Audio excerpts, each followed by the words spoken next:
What's up, everybody? Welcome to Podcast Now Plus. I'm Alex, and in this video, I want to go over a pretty gigantic Reddit post on Cyberpunk 2077, basically a relaunch, a soft relaunch, and it got upvoted a ton. This is actually one of the highest upvotes I've ever seen on a gaming leaker rumor that's posted on Reddit. It got, or I guess that's like its score. It got 91% upvoted by, the people that read it, the people that are commenting on it. So everything seems pretty good. However, it was labeled by the moderators as false. So I just noticed that because that wasn't the case yesterday. This has made its way on Twitter, everywhere. And, there is a little bit of debate because this person seems to have just taken from what a lot of other people have said. It's not necessarily their own stuff. They're just combining what has been talked about before, plus a couple new things. But I want to read through it, go through, what you guys think about it, go through what I think about it, and go from there. So some guy says he's got inside info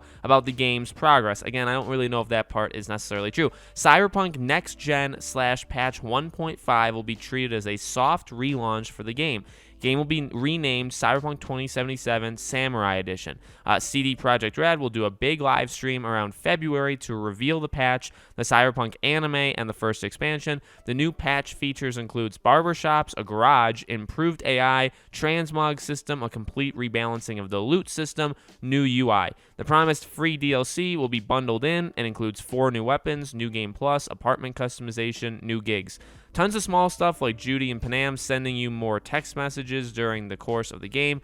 First expansion takes place in Pacifica, which is actually quite huge. I think they meant to say quite huge. You walk around and do quests in what is called the Combat Zone. The Combat Zone is being fought over by 2 new gangs, the Bozos, violent clown psychopaths with a sick sense of humor, and a gang called Slaughterhouse, violent psychopath fascists. Walking around the Combat Zone feels very inspired by the game Stalker. Cyberpunk will get its own Gwent-like minigame. It involves going to cyberspace and controlling and collecting monsters, which you can send to JRPG-like battles. Also has multiplayer. One of the monsters looks like the Reaper. Another one I saw looks like an Oni. The Cyberpunk anime called Cyberpunk 2077 Edge Runners is made by Studio Trigger, with writing and story made by CD Projekt Red themselves. It looks absolutely insane. Beautiful 2D animation that reminds me of Akira. Another expansion is in the early stages of planning, but will only be released if this first expansion is a success, and that's the end of it. So again, a lot of this stuff from what other people have said is kind of just rehashings, but it's kind of putting everything together. Now, to get it out of the way first, I got to come up with I got to tell you guys my opinion of Cyberpunk and my experience of it so you know where I'm at going forward. So, I saw the laughably bad bugs and glitches and day one problems and all of that stuff, as it was happening, and I was playing it. I personally, in the controversial way, I'm so often controversial on these channels, I actually didn't really like the game just for the game. I didn't find that it worked with me. I don't know. I just didn't like it all that much. So I stopped playing it after 10, 12 hours. I've never gone back. Some of that is because I just wanted it to be fixed. Some of it is because I couldn't, there were other games that came out around the next gen time. I was playing so many other things, and it just didn't hook me. So, that could, because a lot of people I think really do like this game, and I respect that opinion, by the way. Number one, they like the game, or number two, they know that there's a good game buried deep within, right? That there's a lot of problems, but in its core, the game is actually really good. And I don't see it as that, but that's completely, having 2 people with 2 different opinions is totally cool. So what I see here, I think is definitely possible. I think one of the main things you see in the thread, the people commenting on this, is a kind of a debate of is this even all that big, right? Because some people are saying, I don't know why people are saying that this is so massive or it's so unbelievable because this is so much they're bringing.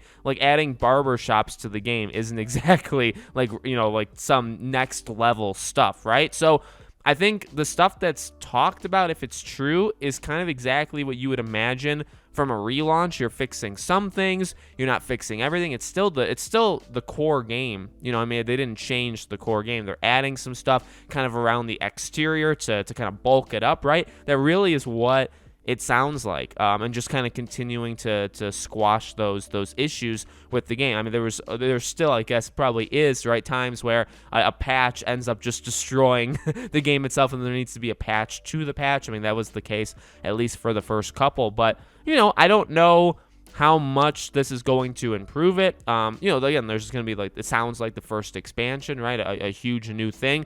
I mean, this can definitely get new people in. I mean, obviously, the thing that is a positive is that this game, because I guess it's working from behind, is really playing to everybody. Like, this stuff, this relaunch, if it's true, right? These additional things they're adding to the base game, whether it be free or paid, this Gwent-like game, this expansion, like all of this stuff, and obviously, again, like they are kind of different things, right? But they're playing to the group that did like the game and they just want to play more of it. They're playing to people that kind of just wouldn't play the game unless there was more stuff. They're playing to people like me where it's like, well, like maybe I would jump. I've never said no to like jumping back to Cyberpunk. I don't know if I ever would. I don't think the odds are very high, but maybe depending on, you know, what the word on the street is and how much, you know, improved it is. So and you know, being on next gen and stuff, because I have the PS4 disc and I was playing it on the PS5 at the time, but then with the PS5 upgrade, like I would maybe give it a shot. I don't know. I truly don't know. But you're playing